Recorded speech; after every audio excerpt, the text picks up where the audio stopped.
दोस्तों 30 जनवरी की रात अमेरिकी बाजारों में जो तूफान आया उसने पूरी दुनिया के निवेशकों को हिलाकर रख दिया। सोना और चांदी जो पिछले कुछ महीनों से रिकॉर्ड ऊंचाई पर चढ़ने जा रहे थे, अचानक धड़ाम से गिर पड़े।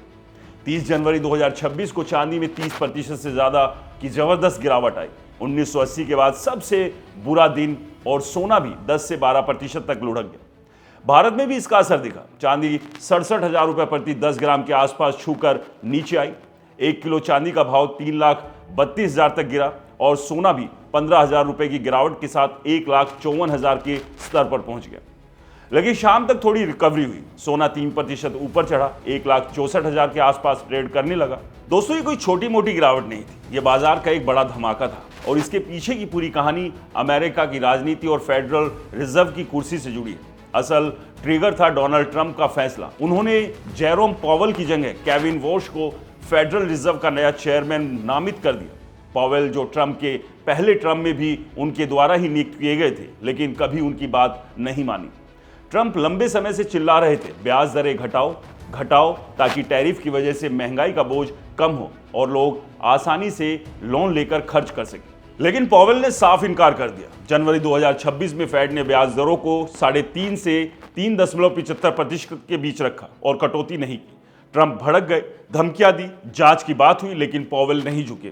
आखिरकार 30 जनवरी को ट्रंप ने वॉश को चुन लिया, जो एक हॉकिश यानी महंगाई नियंत्रण पर सख्त है, और फेड इंडिपेंडेंस पर सवाल उठाते रहे। वॉश की नामांकन की खबर जैसी आई, बाजार ने सोचा अब फेड ज्यादा इंडिपेंडेंट और महंगाई फाइटिंग बनेगा। डॉलर मजबूत हुआ क्योंकि निवेशकों को लगा कि अमेरिकी अर्थव्यवस्था पर भरोसा बढ़ेगा, और जहां डॉलर मजबूत होता है वहां सोने चांदी जैसी सेफ हेवन एसेट्स कमजोर पड़ती है।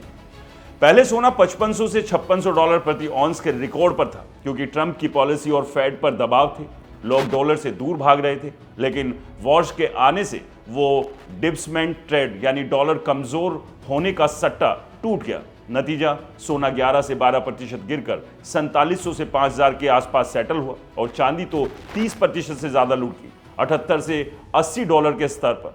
भारत में MCX पर भी यही पैटर्न दिखा। चांदी 12% गिरकर 35,000 से 67,000 के बीच ट्रेड हुई। ट्रंप की टैरिफ पॉलिसी ने पहले ही बाजार को हिला दिया था।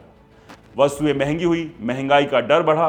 ट्रंप चाहते थे कि फेड ब्याज दरें घटाएं ताकि लोग सस्ते लोन लेकर खर्च करें और टैरिफ का असर कम हो। लेकिन फेड इंडिपेंडेंट रहना चाहता है, जैसे हमारे RBI की तरह। अमेरिका में फेड दुनिया का सबसे ताकतवर सेंट्रल बैंक है क्योंकि 65% ग्लोबल ट्रांजैक्शन डॉलर में होते हैं। अगर फेड पर सरकार का दखल बढ़े तो डॉलर पर भरोसा डगमगा सकता है। लेकिन मार्केट ने शुरुआत में गलत रिएक्ट किया।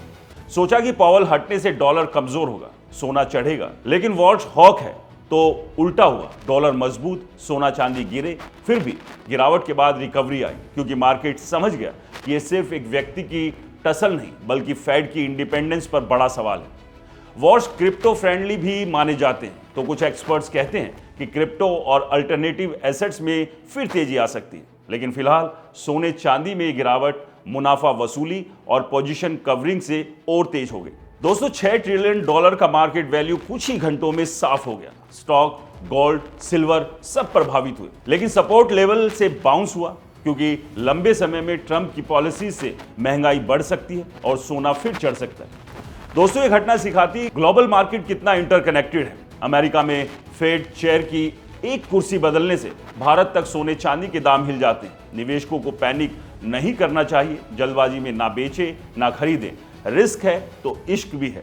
बाजार में उतार चढ़ाव आते रहते हैं। फिलहाल फेड की नई लीडरशिप और ट्रंप की पॉलिसी पर नजर रखें। अगर वॉश सीनेट से पास हो गए और ब्याज दरें कंट्रोल रखी तो डॉलर मजबूत रहेगा, वरना महंगाई बढ़ेगी और सोना फिर उछलेगा। तो दोस्तों आप क्या सोचते हैं, ये गिरावट सिर्फ टेम्परेरी है या बड़ा ट्रेंड बदल गया? कमेंट्स में अपनी राय जरूर दें, और हाँ, इस वीडियो को लाइक करें, शेयर करें, हमारे चैनल को सब्सक्राइब और फॉलो करना बिल्कुल ना भूलें।